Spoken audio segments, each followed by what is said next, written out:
and both hands, both sides of the neck.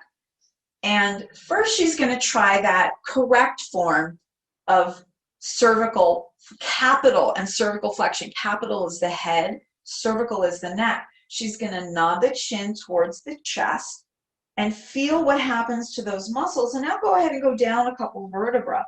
It stretches to a certain point and then it stops, and then restack the spine. Those muscles come back together. Now, with your hands still in place, we're going to try an incorrect form of neck flexion that a lot of us do when we're seated at our computers or watching. You're going to do what I call chicken neck. You're going to jut your head forward and let the chin come forward and feel what happens with those muscles. Hopefully you can sense a shortening that is happening. Go ahead, bring the head back because that doesn't feel good. And then take a nice nod and stretch those muscles back out.